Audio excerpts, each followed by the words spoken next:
Alright, some of you guys are not going to take this video seriously. You see a 40 pass act build that I am dead serious about, yet you're probably thinking this is the worst build you've ever seen. But let me ask you the question, alright? And that's what this video is about in today's video, is at the expense of one attribute rating, is everything else worth it? So you're looking at a build that I'm showcasing right now that has 90 speed as a 6-7 lockdown, still has 99 Prim D or 99 Steel, whichever one you want to kind of decide between. You'll see I eventually pivot between 96 Prim and 99 Steel, or 99 Prim and 96 Steel. They're both pretty good threshold points to both be reaching. So anyway, you can see the process of that being created. But with these builds, you know, it's got everything besides the pass hack and the dunk obviously too, however, but it's still a acceptable level of dunking. At least we're pretty sure, right? Like, I assume there's gonna be dunk animations that, you know, like in previous years and especially last year as well, you still get the standing dunk package at 40, you still get a driving dunk package and plenty of them for that matter, at least like 5 or 6 of them with 50 driving dunks. So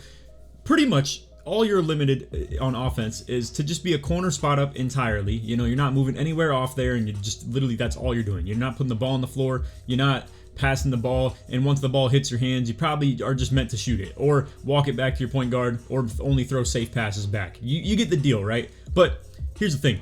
You're looking at the most elite defensive build I've probably ever seen in a 2K for a long time. So like, let's just skip to the final version of this. So we're looking at a build that gets not only decent block badges with like all that's included with that, like a silver chase down type beat with like the bronze rim protector. They have new names and stuff, but I don't want to confuse you guys too bad. And then bronze rebound chaser for the sake of playing twos and stuff like that as well. Again, it would not really be meant to play the big by any means, but like this fits in more on threes in my opinion, or debatably ProAm. I mean, it could play ProAm. I'm just saying.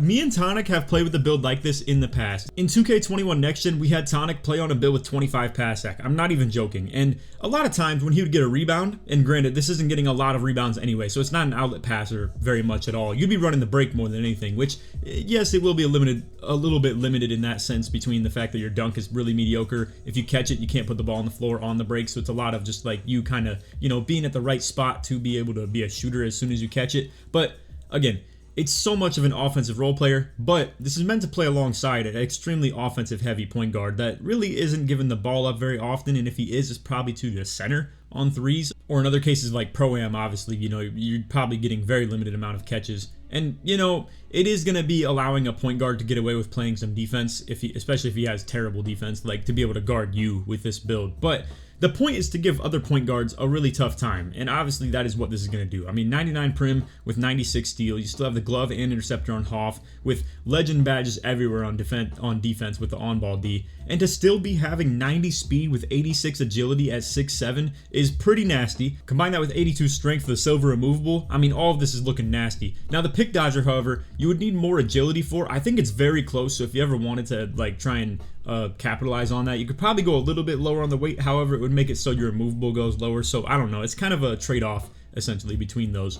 Now I obviously have put out videos, and you guys have probably seen it by this point, of that 5'9" shooting guard playing on-ball D, and there's a lot of things that are outside the box that I've been looking at in terms of locks and like back ends and stuff like that. And you know, I mean, that 5'9" shooting guard and then this build right here as the lock are my examples of like kind of outside the box builds that, yeah, look pretty bad in certain categories, but I mean, it's all at the expense of something else.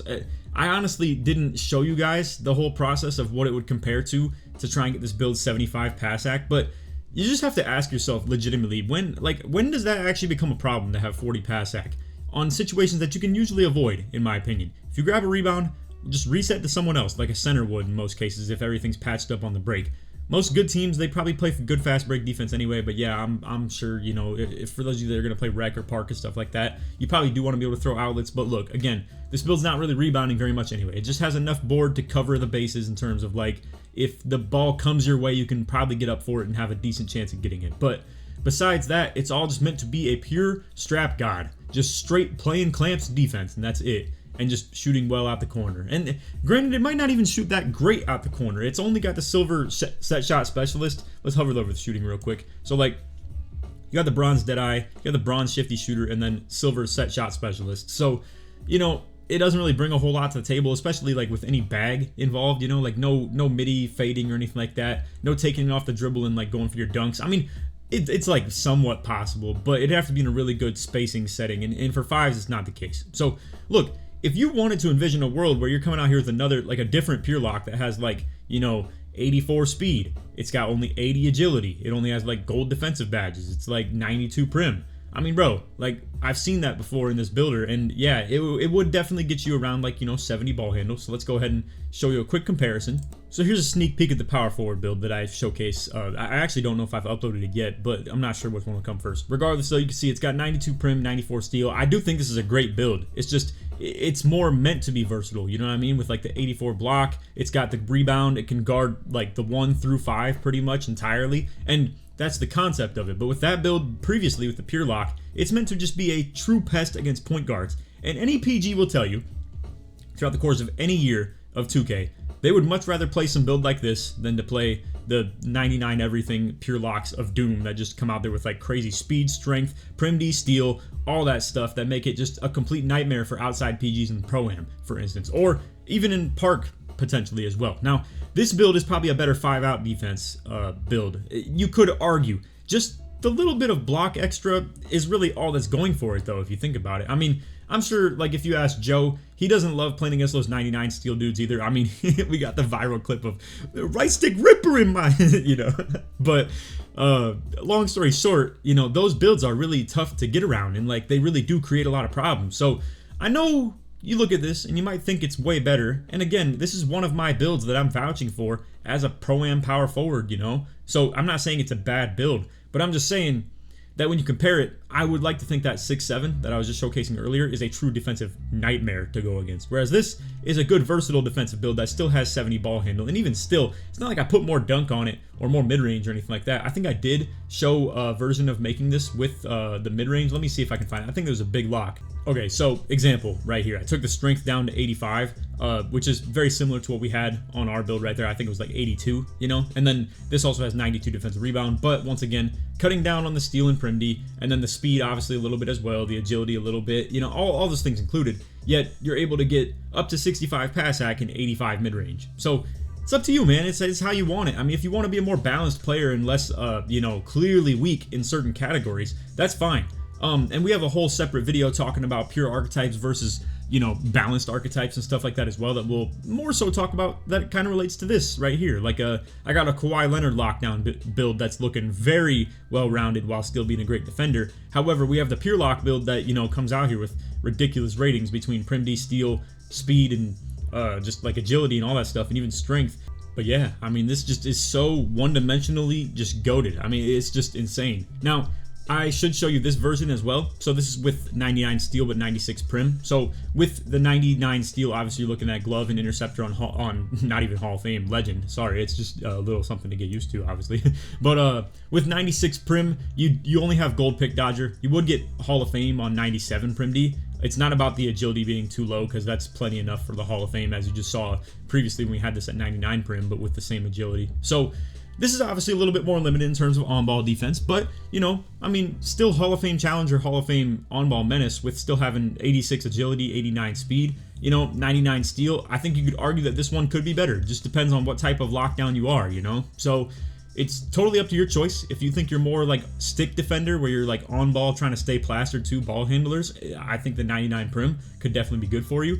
Or if you're someone who likes to go for a lot of steals, boom, 99 steel with legend on everything on that is nasty. And also, what this build has going for it that I should mention to you guys as well is, regardless of which one that you go for, you can get 99 on both at a certain point. So whichever one that you want to go 96 on, you could cap break 3 ratings onto that and get eventually 99.99. Now, I don't know how easily attainable those are going to be. I've already mentioned that in other videos as well. But that would be my main idea for what to go for on builds like that. And honestly, it's probably lacking much else to go for in that regard. So it'd be something where you do want to utilize those specifically for these ratings, because they would be really good value. Otherwise, probably something along the lines of like that 1 extra speed that we're missing right there. Other than that, I'm a little bit lost as to what we'd go for, to be honest with you. And that's fine. I think it's okay to not have to have like, 15 attribute points worth of cap breaking stuff on, because they are going to be hard to attain, I'm assuming, But yeah, I mean, just picture that. Regardless of which one you go with, whether it's the 99 steel or the 99 prim, you just put 3 more into either of them, and boom, now you're looking at legend, on-ball menace, challenger, off-ball pest, Hall of Fame pick dodger, and then you come back to the steel, you're looking at the legend on glove and interceptor. So whichever one you want to settle for early, you could go with, and then boom, like you would just work your way into the other one. Because again, no matter what you do, as long as you have those attribute points attainable afterward, like you can see the gray in here, that's what's important. Like for instance with strength, in case anybody doesn't know how cap breakers work, with strength you wouldn't be able to get anything after this, right? Because we've already maxed it out toward how much our weight and wingspan allow for this type of build. Whereas with, you know, block, we have a bunch of gray left over, and those are the ratings you could be able to eventually cap break, at least up to +5. And same goes with Primdy, you know, 3 more, boom, there's 99, because we can afford that. There's the gray afterwards. So that's why it works out that way. Or like I have one more 3-pointer left over on this, so it could be like 79 instead. But anyway, that's the pure lock build. I know a lot of you guys are gonna hate on this. You know, it's a magnet for some hate just because of that 40 pass hack. But think about it. I'm just saying, if you were to take away from anything here, it'd probably force you to go with like 94 steel to be able to get that pass hack back to like, I don't know, 65 or something like that. I'm just saying, I don't think that's worth. If you want to play for the super long game, I suppose if you go 94 on either of the ratings, you could eventually +5 them both. So that's where like the long game pure locks, if you wanted to ever set up for something like that and not have to make multiple builds, if you went 94-94 with the Primdy and steel, that would eventually set you up to go double 99. But that's a long time coming. And that's going to be 10 attribute cap breakers.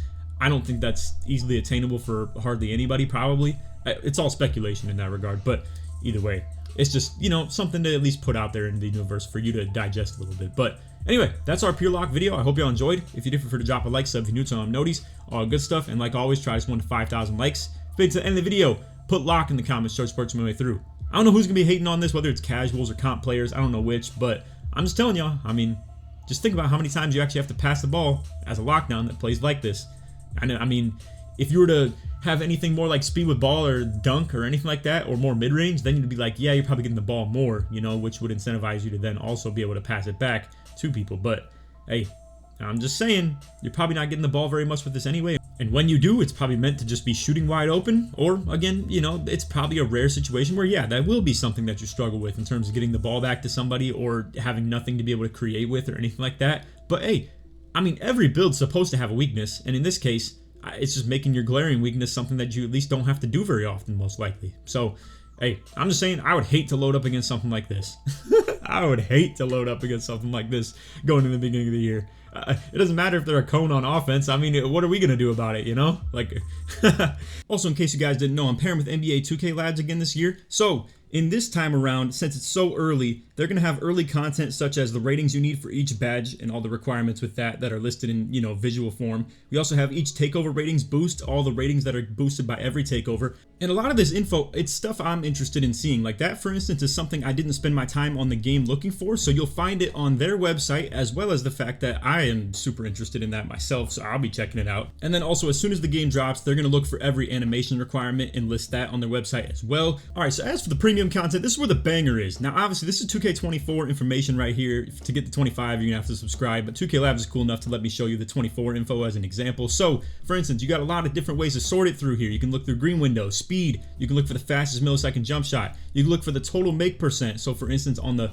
early, middle, and late end of the green window, what the chances are, then all that combined into the total average. You can look through the most makeable shots to the fastest ones with the biggest green window to the ones that fit your position group between the guards, wings, and bigs. It's fire. You can find the bases and the uppers in here and combine that for the best possible statistical jump shot, and it's just a huge tool, so shout out to them for that. And then you have ranking of dribble moves per category, so it's going to be like behind the backs ranks against each other, showing you which ones are the best. There's like a letter grade on each of them tested by Koza, so he's going to be ranking all those dribble moves in each category. And then we also have dribble practice tools, so it's going to be showing you exactly how to do the moves on the controller, and then you can replicate it on the controller in their website as well. So for anyone interested in supporting me while also getting access to the content, you can go ahead and subscribe to the 2K Labs Premium right here on NBA2KLab.com. And then when you click register, it'll allow you a chance to put in a creator code of someone you want to support. And then if you put in code Laker at checkout, you'll get 20% off of your whole purchase right there. And not that some of you guys care, but just to let you know, I get a percentage based off only your initial purchase. So if you got the monthly, I would only get a percentage based on your first month.